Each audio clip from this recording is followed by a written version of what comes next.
I've been thinking about this for a while, but I am convinced now more than ever that the United States is a caste system.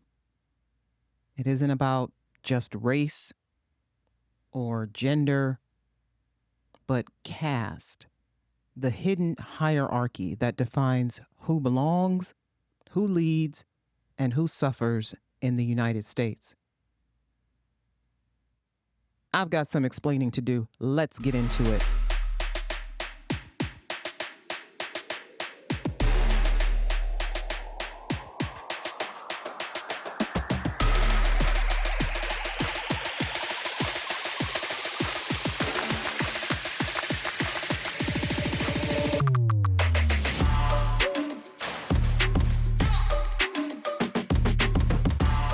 Hey everyone, welcome back for another episode of Ayana Explains It All, the podcast bridging the gap between current events and human behavior. I am your host, your Black Muslim lady lawyer, Ayana Fakhir, coming to you from the suburbs of Northeast Ohio. Today we had a rare October heat wave. Is it rare to have a heat wave in October, considering climate change is real? Ayana Explains It All is the podcast bridging the gap between current events and human behavior, and it is available on multiple streaming platforms. Go to my website, www.ayanaexplainsitall.com. That is AYANA, explainsitall.com, to get all the news on Ayana Explains It All, including where it is available for streaming. You can even stream it from the website. Yeah. Our flagship is Spotify, but we are available on iHeartRadio, Apple Podcasts, Amazon Music, Good Pods, Pandora, and a host of others. You go to the website, you'll see links to all of the episodes. All of them, every single one of them. And transcripts, show notes. You'll find all of the sources I use in all of my episodes. You'll find information about me, the host. You'll find ways to support the podcast. You'll find information on how to collaborate with me. I'm always looking for people to work with. I'm always looking for people to interview. It's been a minute. Why has it been a minute? Because I've been reading. I've been working on my mental fitness. So this episode, which I am recording on October 4th, 2025, I found something that ties all the stuff together that we are currently going through, that we are currently dealing with, which is a lot. We're dealing with a lot. Again, go to the website, AyanaExplainsItAll.com, to learn more about the podcast. Also, I've been working with this great group called Our Vote Counts over on TikTok, and we've been interviewing people who are running for various political offices throughout the United States. We interview people who are running for the U.S. House of Representatives, the U.S. Senate, state senates, school board, mayors, city council. We've been interviewing all kinds of people. A lot of these political candidates are grassroots candidates. They're not taking political action money, which I love to hear. I love to hear it. And they're everyday people. I love to see everyday people throwing their hat in the ring and saying, you know what? Yeah, I can run for office. I can do this. I can be a representative. I can be a senator. I can be mayor. Absolutely. Yeah, you can. Stop waiting for some big moment. Stop waiting. But lately I've been on the TikTok lives, and I've been doing a lot of these current events and political lives. And let me tell you something. The beauty of the internet, you can talk about whatever you want. People want to argue their ignorant points, and it's essentially opinions without thoughts. It's just opinions. And people haven't thought about where that information comes from that they're regurgitating, where the lines are coming from that they're regurgitating. They're just saying things and they don't know why they're saying them. They heard something somewhere and it sounded good and it made them feel good, and they thought, I'm going to go repeat this to the people. Yes, I'm going to tell the people all about it, even though I have no idea what I'm talking about. So this is what I'm dealing with, and I'm bringing facts to these arguments. Lately I've been reading passages from one of my now most favorite books, and it's called Caste, and it's by Isabel Wilkerson. And I have been recommending this book to everyone lately because It explains so much of what is happening in the United States between political parties and different political ideologies and with politicians and in our economic system. It explains so much of American society that once you read it and realize that once you read it, you quickly realize that indeed the United States is a caste system. It is built on a caste system. It runs on a caste system. It runs as a caste system. Caste is a social order that assigns human value based on ancestry, appearance, and proximity to power. There's a pecking order. And at the top, the very top, those are the ones whose values matter most, whose opinions matter most. Those are the ones who are making the decisions, who are writing the laws. And then there are those of us who are on the bottom. Our opinions don't matter. Our values are to be challenged. Our work is to be exploited. Our votes taken for granted. We're taught to not question those in power, not to challenge their authority, to support them unflinchingly. All of these politicians claim to champion the working class against the liberal elites or the wealthy elites, like the MAGA movement and similar populist rhetoric claim to champion the working class against liberal elites. However, their policies often preserve hierarchies by giving tax cuts for corporations and the wealthy, like in the big beautiful bill that chipped away at the ACA, that continues to chip away at the funds available for people who need them the most. And then they redirect resentment towards cultural enemies such as immigrants, urban professionals, academics, or the quote woke. But then look at the liberal and progressive politics. Democrats tend to represent coalitions of educated professionals, service sector workers, and marginalized groups. And the party's rhetoric emphasizes inclusion and opportunity, but one could argue that it reflects a professional class moralism. While it valorizes education and expertise, it alienates people without college degrees. In fact, it puts so much emphasis on having a college education that people literally mortgage their entire life to obtain a degree. But then if you don't get a degree, you're looked at in society as being worthless. When you try to obtain employment, oh, you don't have at least a master's degree and 5 years of experience in this field that you're newly into? It's deeper than class, however. It's more enduring than race. And in the United States, it's been racialized from the beginning. Isabel Wilkerson, in her book Caste, The Origins of Our Discontents, says, caste is the bones, race is the skin. And that metaphor has stuck with me because it explains why inequality persists even when laws change. Even when people work hard, quote, even when we pretend we're a meritocracy. Caste is the reason a Black Harvard law graduate can still be mistaken for a defendant in a courtroom. It's why indigenous communities are still fighting for clean water. It's why political debates about law and order or welfare carry so much weight and so much coded meaning. Now, to understand caste in politics, we have to go back, way back into time.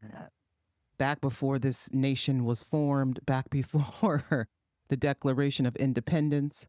In 1676, Bacon's Rebellion brought together poor Black, white, and indigenous farmers against the colonial elite. That's the ruling class. So they created a new category, whiteness. They gave poor white people just enough privilege to keep them from joining forces with Black people again. That was the beginning of a caste. That was the beginning of caste as a political strategy. Then came slavery, which was not just an economic system, but a caste system. Enslaved Africans were permanently placed at the bottom. Their status was inherited, enforced by law, and justified by ideology, particularly religious ideology. And after the Civil War, Reconstruction offered a glimpse of multiracial democracy. But the backlash came fast. Jim Crow laws, voter suppression, and racial terror reasserted caste boundaries. And then the political parties adapted. Democrats in the South became the party of segregation, and the Republicans, once abolitionists, shifted toward business interest and white middle class voters. And caste was never dismantled, it just changed shape. But caste isn't just history, it's public policy. It's in the school funding formulas that tie resources to property taxes, like where I live in Shaker Heights, Ohio, locking poor Black and brown kids into underfunded schools. It's in redlining maps that denied mortgages to Black families, cutting them off from generational wealth. It's in felony disenfranchisement laws that strip voting rights from millions, mostly Black and brown men. Even institutions like healthcare, even American institutions like healthcare, education, and policing enforce caste. Black medical patients are less likely to be believed when they complain about pain and distress. Students of color are tracked into remedial classes. This is something that I've experienced in the city that I live in. Police patrol some neighborhoods like war zones and other like gated gardens, like how the president has sent the National Guard and the FBI and the ATF out into so-called Black majority cities in the United States, Democrat majority cities, Democrat-led cities, like how they have ICE agents propelling from helicopters into apartment buildings and overturning homeless encampments. And political ideologies shape how we justify it. Conservatives talk about personal responsibility. Liberals talk about opportunity gaps. Progressives talk about structural change. But unless we name caste, we're just rearranging the furniture in a burning house. Like we love the American dream, right? The idea that anyone can make it if they work hard enough. But we now know that that is a myth. Success in the United States is shaped by zip code, skin color, and inherited wealth. The SAT doesn't measure intelligence, it measures privilege. Job interviews reward cultural capital, not just competence. Ownership and retirement savings are built on policies that exclude Black and brown families for decades. And neoliberalism, our dominant economic ideology, tells us that markets are fair and government is the problem. But austerity politics cut public goods while protecting corporate profits. Welfare reform, school privatization, and healthcare markets all reinforce caste. Then meritocracy, as the president likes to tout, becomes a story told by the winners to justify the game. Let's talk about political parties, shall we? I have my gripes with even the political party that I belong to. The Democratic and Republican parties have both played roles in maintaining caste. For instance, take the Southern strategy. In the 1960s, Republican operatives developed a plan to win white voters in the South by using coded language such as the party of law and order, or states' rights, welfare dependency, welfare queen, illegal alien. These phrases didn't mention race, but everyone knew what they meant. They signaled opposition to civil rights, integration, Black political power, immigration, and they worked. Democrats, too, have played the caste game. In the 1990s, President Bill Clinton promised to end welfare as we know it and signed the 1994 crime bill. Then he championed personal responsibility while acting irresponsible himself. These policies disproportionately harmed Black communities, even as the Democratic Party maintained strong support among Black voters. The message was clear. Respectability would be rewarded, but structural change was off the table. Today, both parties still use caste-coded language. Bourbon moms, urban crime, illegal immigrants. These aren't just words, they're signals. Even political platforms reflect caste logic. Republicans prioritize tax cuts and deregulation, while Democrats support safety nets but often stop short of redistribution of wealth. Think about this. This is from chapter 16 in the book Caste. Isabel Wilkerson says, Caste puts the richest and most powerful of the dominant caste at a remove, in the penthouse of a mythical high-rise, and everyone else in descending order on the floors beneath them. It consigns people in the subordinate caste to the basement, amid the flaws in the foundation and the cracks in the stonework that it appears others choose not to see. When those in the basement begin rising to the floors above them, surveillance begins. The whole building is threatened. Thus, caste can pit the basement dwellers against themselves in a flooding basement, creating an illusion, a panic even, that their only competition is one another. It can lead those down under to absorb into their identities the conditions of their entrapment and to do whatever it takes to distinguish themselves as superior to others in their group, to be first among the lowest. The stigmatized stratify their own. Historically, the caste system has granted privileges to some in the subordinated group with the use of a toxic tool of caste known as colorism. Among marginalized Americans, the closer they have been to the dominant caste in skin color and in hair and facial features, the higher on the scale they have generally ranked. The women in particular, and the more value attached to them by those whose appearance is further from the caste-driven ideal. This distortion in human value is especially insidious in America, owing to the historic means by which most African Americans acquired their range in color and facial features. With few other outlets for control and power, people on the bottom rung may put down others of their own caste to lift themselves up in the eyes of the dominant. They may feel more deeply wounded and deprived personally when someone of their shared lower rank rises or pushes past them than when the already chosen move ahead. When someone from the already favored group moves up, it can seem preordained, in line with expectations, more easily accepted because this is how things have always been. Those in the dominant caste were above ground anyway. The rise of a favored person can seem less a commentary on you or your own deficiencies than a reflection of the way the world is. The caste system thrives on dissension and inequality, envy and false rivalries that build up in a world of perceived scarcity.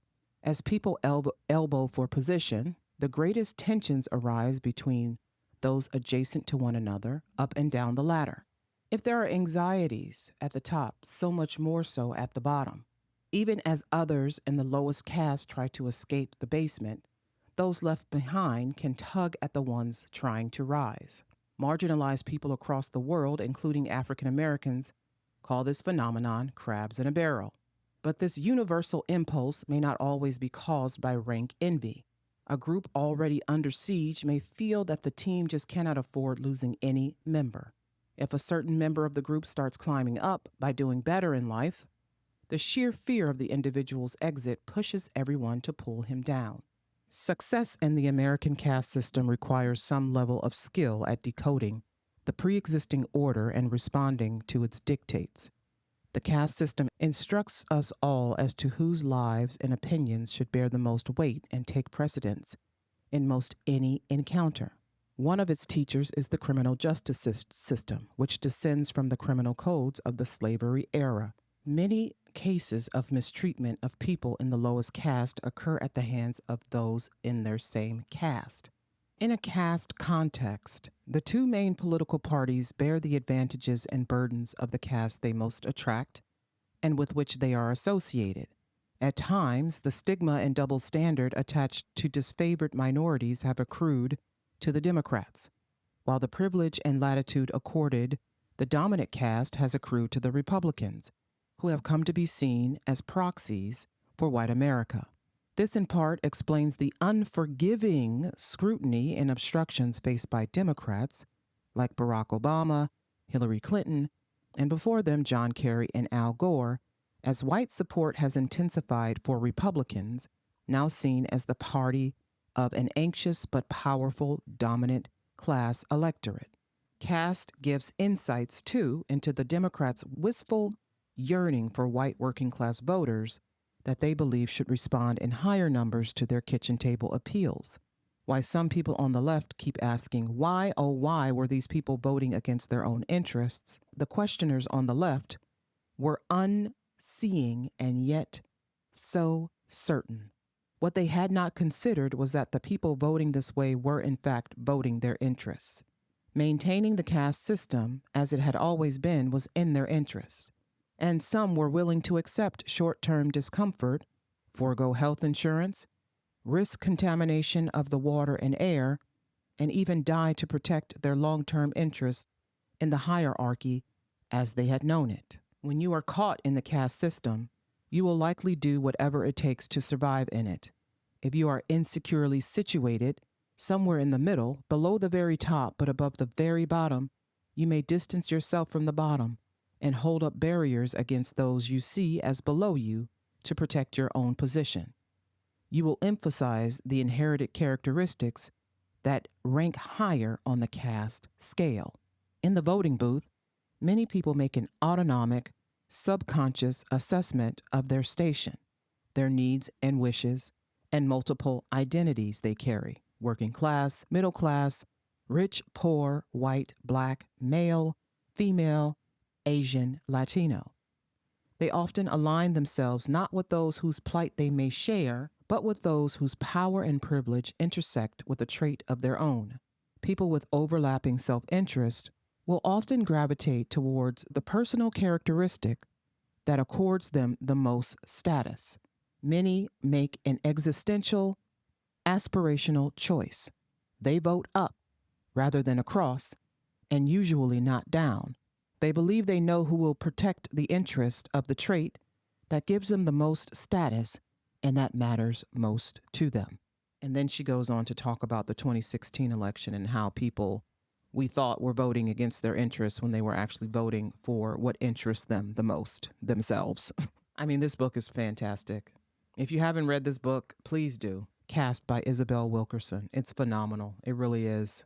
She says, for the Republicans, the singularity of focus, the sense of rallying around an existential threat, combined with the inherent caste advantages of the collective wealth and influence of its voters overall, gives the GOP a seeming advantage in firing up its supporters against Democratic opposition. For their part, Democrats constitute a diffuse majority of the electorate, but seem at times lukewarm toward a base that the party has often lectured to or taken for granted, chided if ever there is lower than expected turnout, despite voter suppression. Sadly, buying into caste assumptions rather than bolstering their most loyal voters, as do the Republicans with theirs. Democrats expend energy and weaken their power pining for the die-hard voters of their opponents, the homecoming queens of the electorate, while taking for granted the majority that they already have.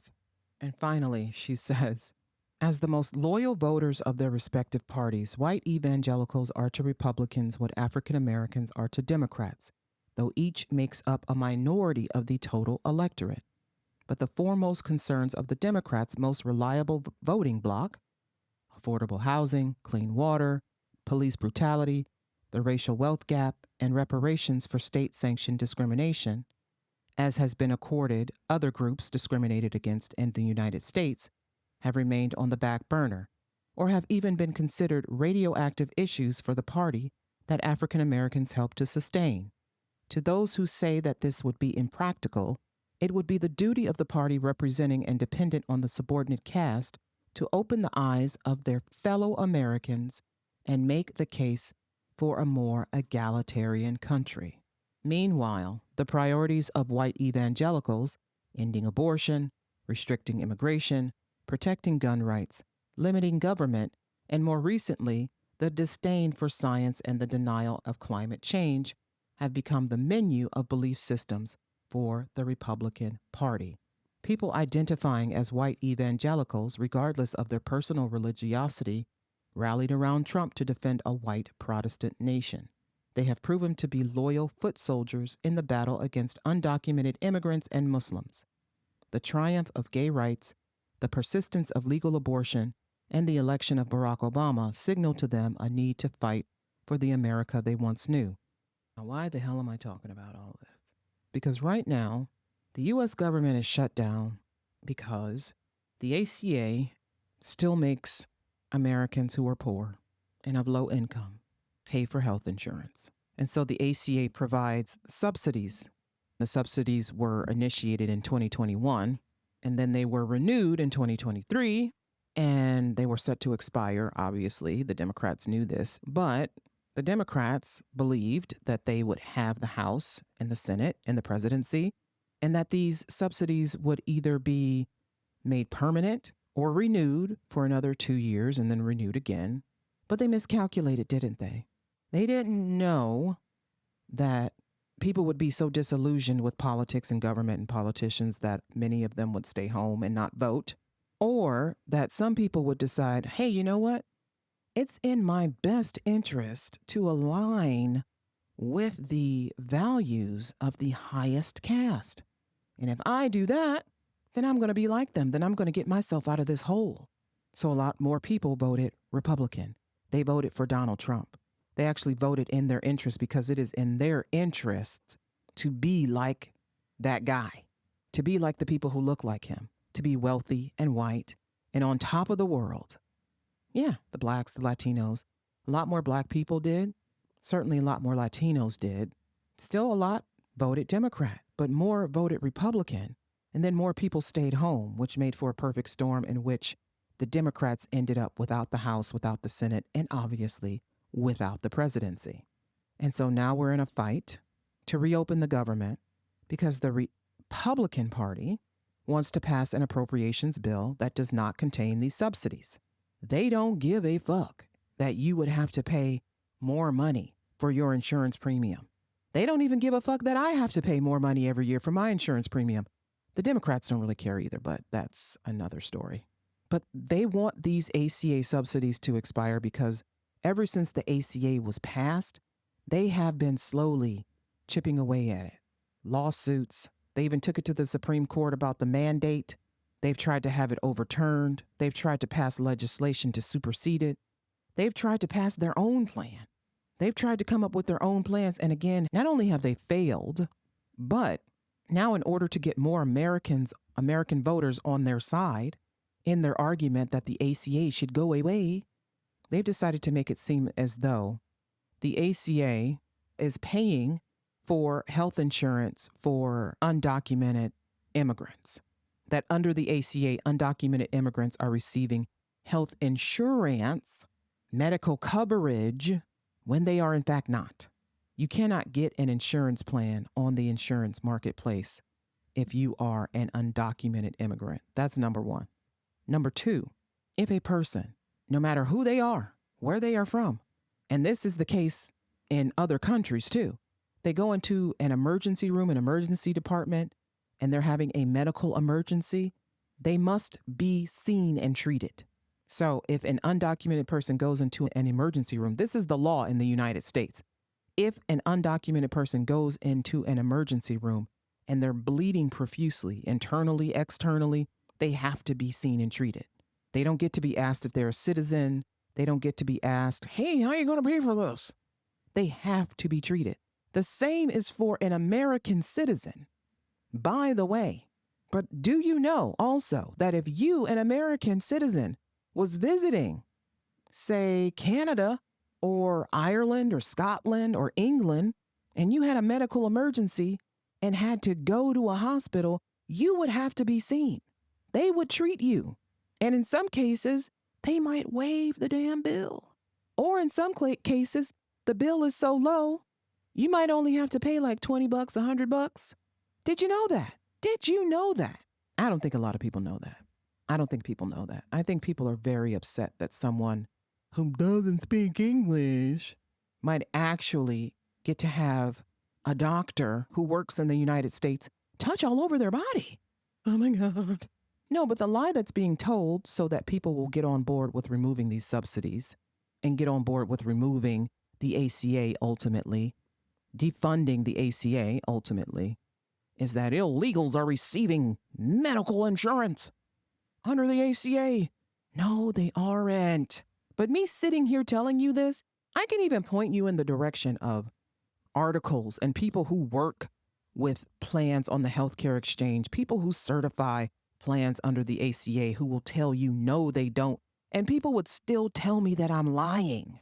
People would still tell me that I'm fucking lying because you want so much to believe that these people who don't look like you, these others who are on the bottom with you are taking money out of your pockets, are taking your taxpayer dollars. You're so wanting to believe that they would do it that the truth doesn't even occur to you.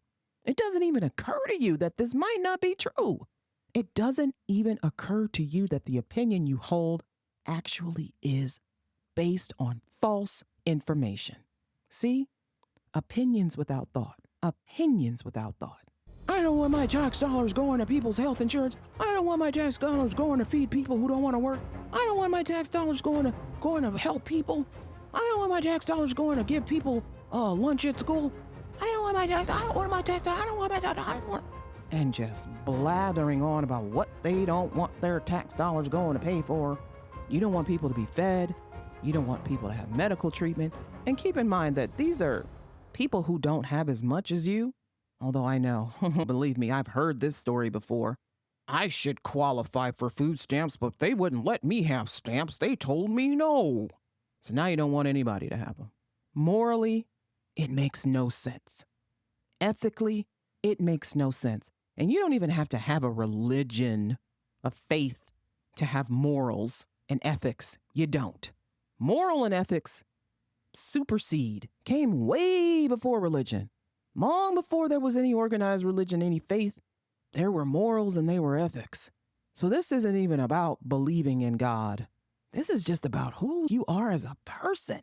I've heard this argument so much. I mean, especially on X, which is just a cesspool of inhumane personalities. I don't want my tax dollars paying for them illegals and for people to get abortions in India. But this is how we're duking it out in this caste system called the United States of America. This is how we're duking it out. Whether it's because we believe resources are scarce, they're not, by the way.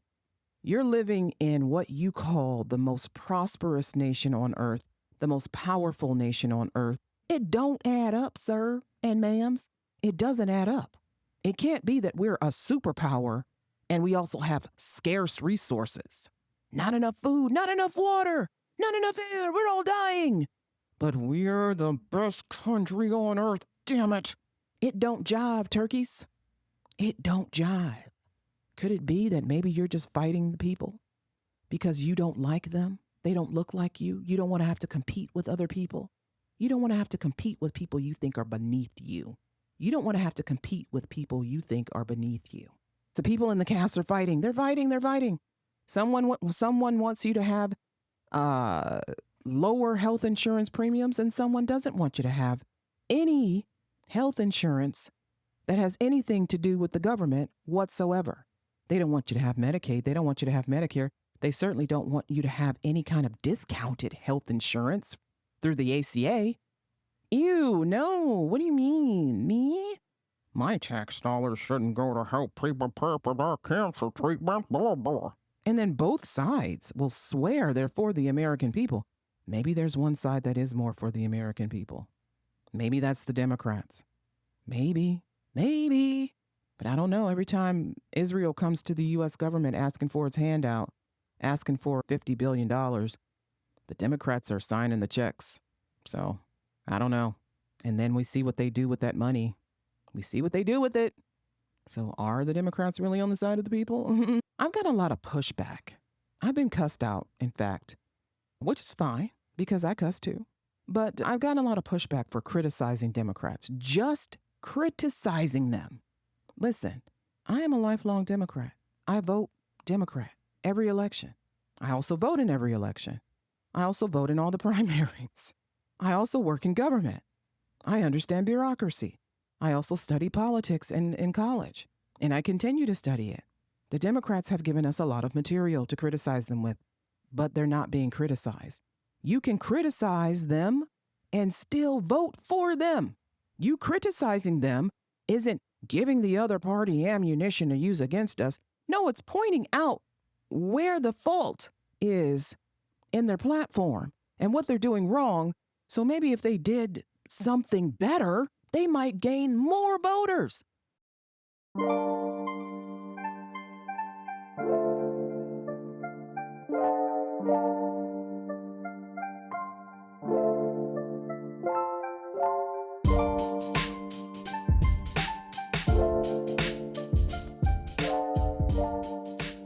The cost of racism in the United States is a lot. The cost of sexism in the United States is a lot. The cost of misogyny, the cost of very expensive. Black women dying during childbirth. Life expectancy in the U.S. is lower than other countries, other developed nations. Infant mortality is high. It's so high in the state of Mississippi that they have declared a public emergency. Infant mortality is so high in the state of Mississippi that they have declared a public emergency. American students don't do as well on standardized tests as students from other nations. And listen, I'm talking about the superpower, the world superpower, with a high maternal mortality rate, especially for Black women. Third highest, I believe, in incarcerating people in the world. High infant mortality rate. Poor educational system. This is your superpower? Listen, I love my country. I love my country. I love being American. I love it here. God bless America. Oh, say, can you see? But baby, we got a problem. We got a caste problem. It's keeping people from working. It's killing people.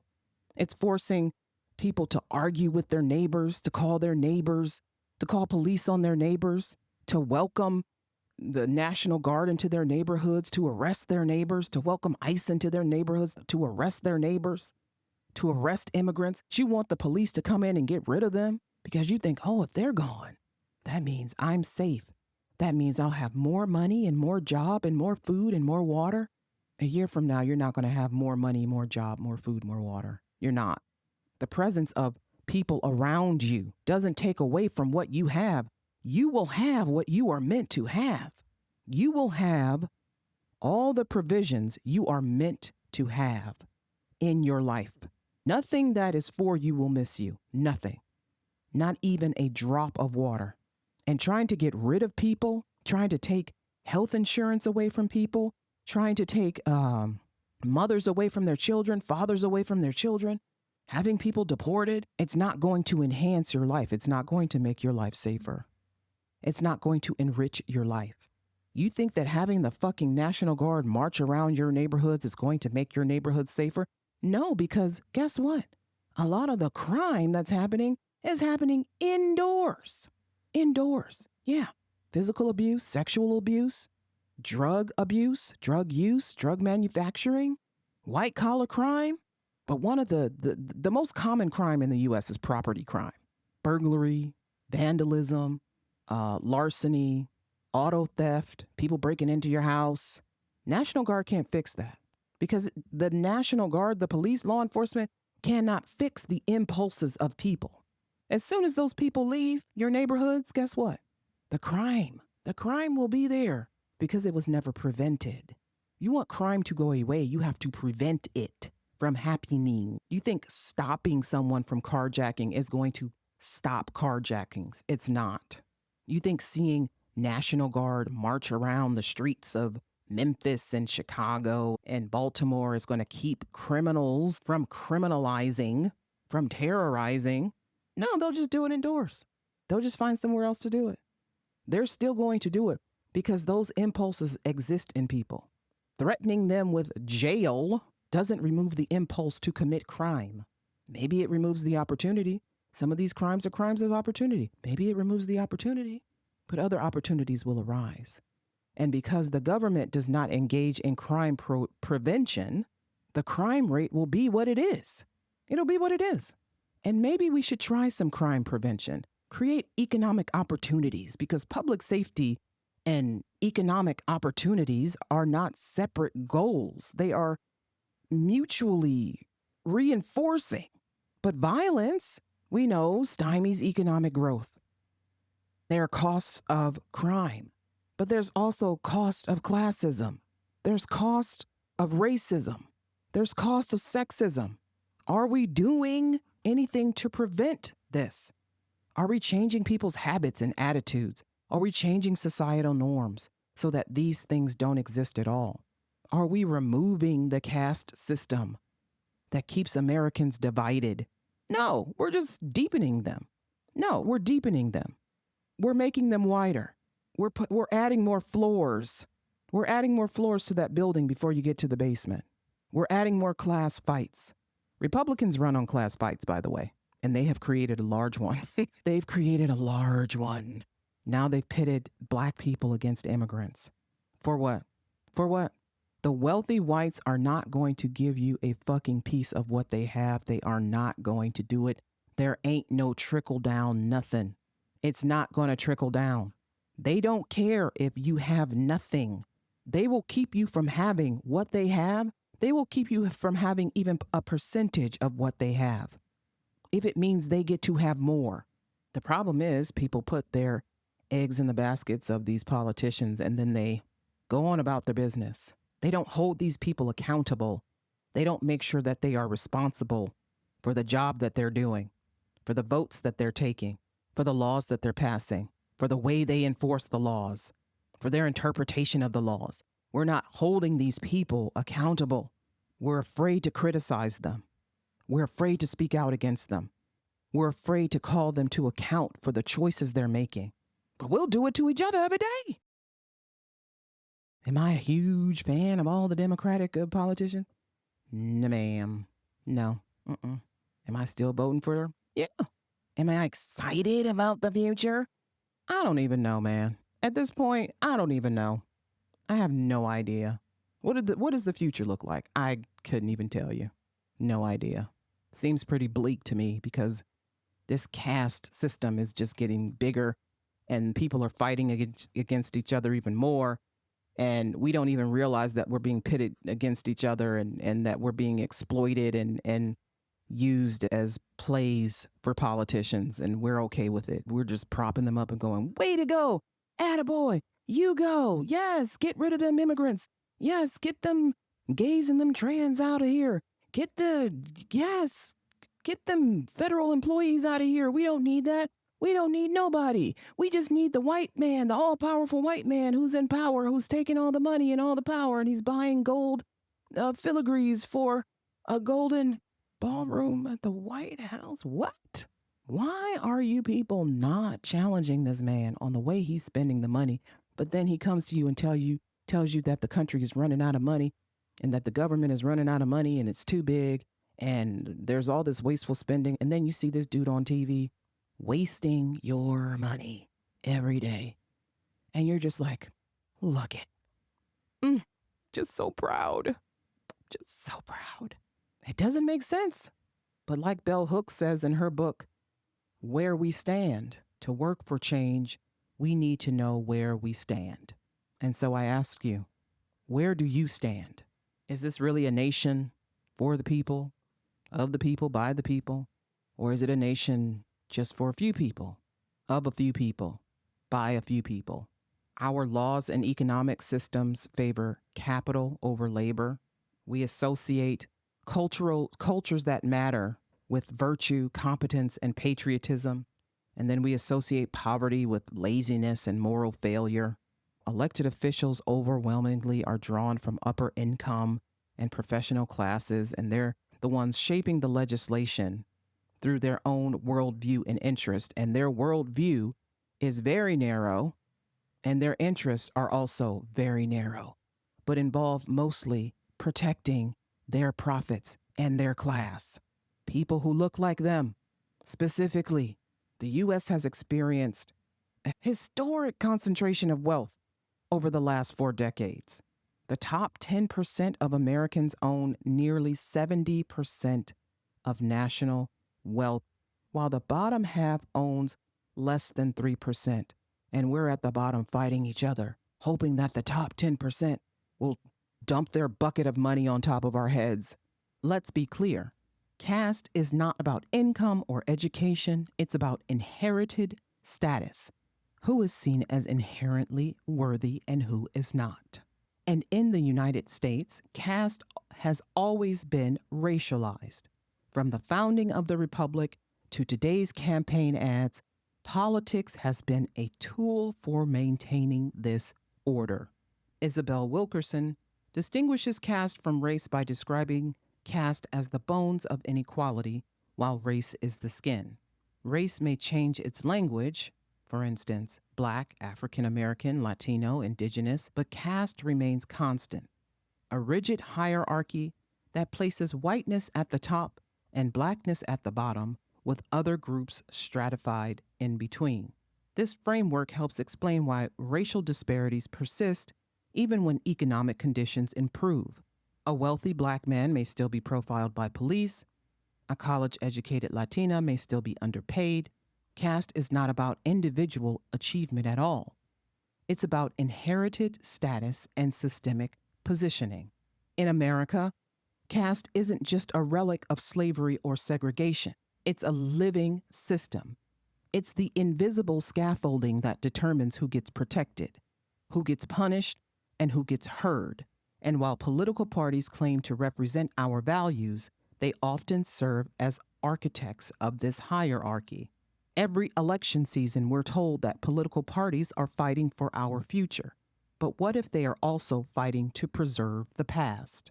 American law has long served as a tool of caste enforcement. Consider Jim Crow laws, redlining, and felony disenfranchisement. Even seemingly neutral policies often have caste-coded outcomes. School funding formulas tied to property taxes, such as in the state of Ohio where I live, ensure that wealthy white districts receive more resources, and they do. Environmental regulations are more strictly enforced in affluent areas, and healthcare access is stratified by geography, race, and immigration status, and therefore health determinant outcomes shift in favor of the wealthy and white. Caste is not merely a social phenomenon. It is a political technology. It operates through laws, customs, institutions, and ideologies that assign human value and distribute power. In the United States, caste has been embedded in the architecture of governance, shaping who gets to vote, who gets protected, and who gets punished. While classism often masquerades as economic logic, caste is a deeper logic of exclusion, one that transcends income and education to define belonging itself.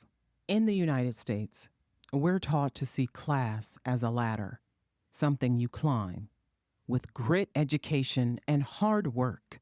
But what if the ladder itself is rigged? What if some people are born at the top, others at the bottom, and the rungs between are illusions? Like the example Isabel Wilkerson gives in her book of the lower caste being in a flooded basement. This is the reality of caste in the United States. Not the caste of India, of course, but a distinctly American version, one that assigns human value based on ancestry and proximity to power. It's a system that's older than our Constitution and more enduring than any election cycle, and it's hiding in plain sight. Political parties and ideologies don't just reflect our values, they shape the architecture of caste. From the founding of the Republic to today's polarized landscape, both major parties have played roles in maintaining and challenging this hierarchy. The question isn't which party is better. The question is who benefits from the status quo. Take education funding, for instance. In states like Ohio, school budgets are tied to property taxes, which means wealthy, predominantly white districts thrive while poor, Black, and brown communities are left behind. This isn't classism, it's caste. It's a system designed to keep certain children in crumbling schools while others learn in gleaming facilities with AP courses and robotics labs. Or look at environmental justice. Communities of color are disproportionately exposed to pollution, toxic waste, and climate disasters. Zoning laws, industrial siting, and decades of disinvestment have created sacrifice zones. These are places where people are treated as disposable. Political debates about regulation or economic growth often ignore the human cost. And with healthcare, like we're seeing now in the Senate over the ACA and health insurance premium subsidies, it's the same story. States that refused to expand Medicaid under the ACA left millions uninsured, many of them poor, rural, and Black. The ideological battle over big government masked a deeper truth. Who deserves to live with dignity and who doesn't?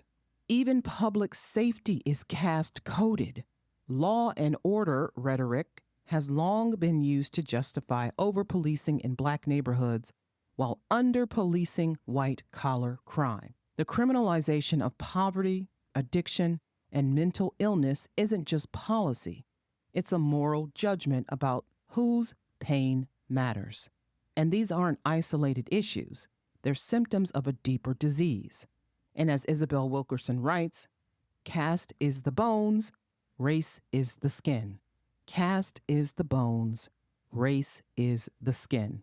And politics is the bloodstream, carrying the nutrients that sustain the system or the antibodies that fight it. This isn't just about policy. It's about power. Political parties are not neutral. They are shaped by who votes, who donates, and who is deemed electable. And too often, that means centering the comfort of the caste protected over the liberation of the caste oppressed. So what do? We name it. We stop pretending it doesn't exist. We stop pretending that America is a pure meritocracy and start acknowledging the invisible scaffolding of caste. We push political parties to move beyond symbolic gestures and enact structural change. We support candidates and movements that center equity, not just efficiency. We listen to those most affected, the Black, Indigenous, immigrant, and working class communities that have been resisting caste for centuries. Their stories, strategies, and solutions must lead the way. And we vote, not just for individuals, but for ideas, for policies that redistribute power, repair harm, and reimagine what democracy can be. We need to, every once in a while, re-examine where we stand. Because until we dismantle caste, we're not climbing a ladder. We're just reenacting a script. And this has been Ayana Explains It All, brought to you by Facts, Figures, and Enlightenment. Take care.